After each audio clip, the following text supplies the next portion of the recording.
انسان خود کو لائق بنائے، اگر کچھ غلطیاں کی ہیں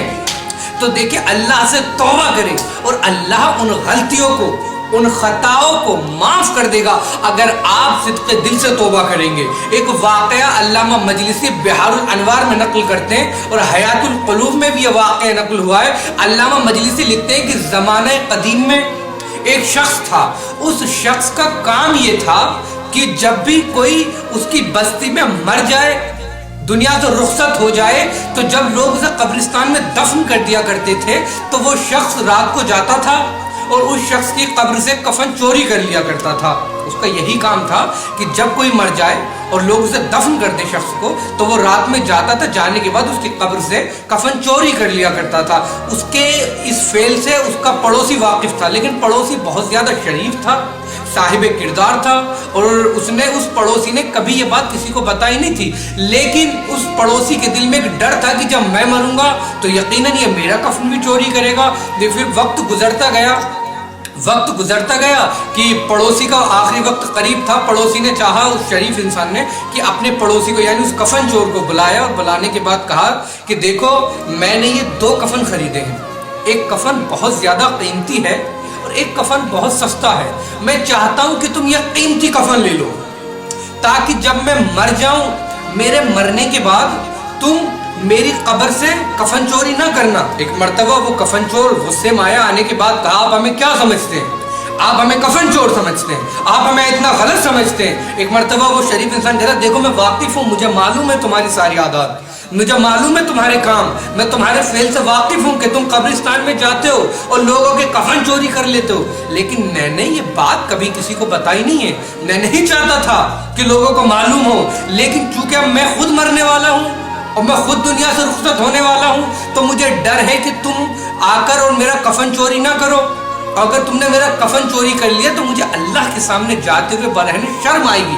میں نہیں چاہتا، اور دیکھو میں نے یہ قیمتی کفن ہے، میں چاہتا ہوں کہ تم یہ لے لو۔ ایک مرتبہ کفن چور کہتا نہیں ہم نہیں لیں گے۔ ایک بہت زیادہ جب اصرار کیا اس شریف انسان نے، اس نیک انسان نے، تو کفن چور نے وہ کفن لے لیا اور جانے کے بعد اپنے گھر چلا گیا۔ اور کچھ وقت گزرا، وقت کے گزرنے کے بعد وہ شخص، وہ شریف انسان مر گیا، دنیا سے رخصت ہوا۔ جب لوگوں نے اسے قبرستان میں دفن کیا اور رات کا وقت آیا، کفن چور نے سوچا کہ بھئی وہ شخص تو مر گیا، اسے کیا معلوم ہوگا اگر میں جا کر اس کی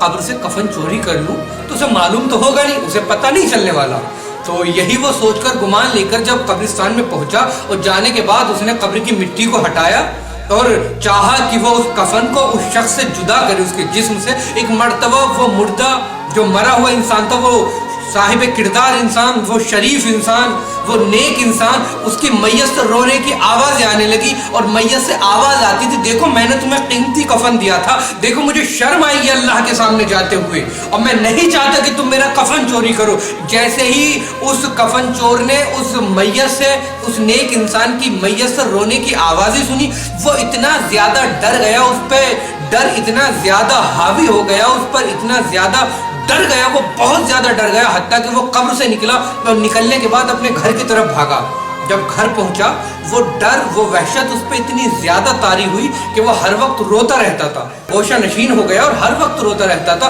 اور اللہ سے توبہ کرتا تھا، کہتا تھا پالنے والے مجھے معاف کر دے، مجھ سے بہت بڑی غلطیاں ہوئی ہیں، حتیٰ کہ ایسی غلطی ہے کہ مجھے معافی بھی نہیں مل سکتی۔ ہر وقت روتا رہتا تھا اور توبہ کرتا رہتا تھا، اور پھر اس نے وہ کام کبھی انجام نہیں دیا۔ پھر وقت گزرتا گیا کہ کچھ ہی دن کے بعد وہ قریب تھا کہ وہ مر جائے۔ اس نے اپنے بیٹے کو طلب کیا،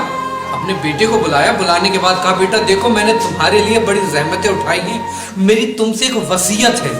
میری تم سے بیٹا وصیت یہ ہے کہ جب میں مر جاؤں،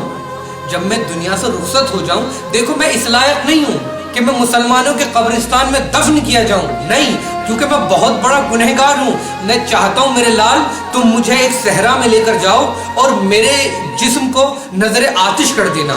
اور جب تم مجھے جلا دو، جب تم مجھے آگ لگا دو تو میری نصف راہ کو لینا، اسے صحرا میں اڑا دینا،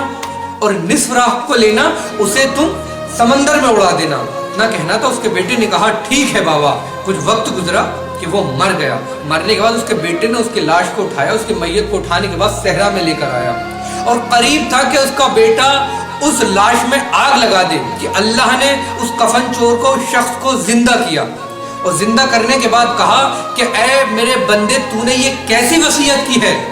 ایک مرتبہ وہ شخص کہتا ہے، وہ کفن چور کہتا ہے کہ پالنے والے تو جانتا ہے، تو خوب واقف ہے کہ میں نے کتنے گناہ کیے ہیں اور ایسے گناہ کیے ہیں کہ جس کی مجھے معافی ملنے والی نہیں ہے۔ پالنے والے میں نے اسی خوف سے اپنے بیٹے کو یہ وصیت کی کہ وہ مجھے نظر آتش کر دے۔ پالنے والے نے کہا دیکھو تم ہمارے نیک بندے ہو، اتنے بڑے گنہگار کو اللہ نے معاف کر دیا، کیوں؟ اس لیے کہ اس نے صدق دل سے توبہ کی،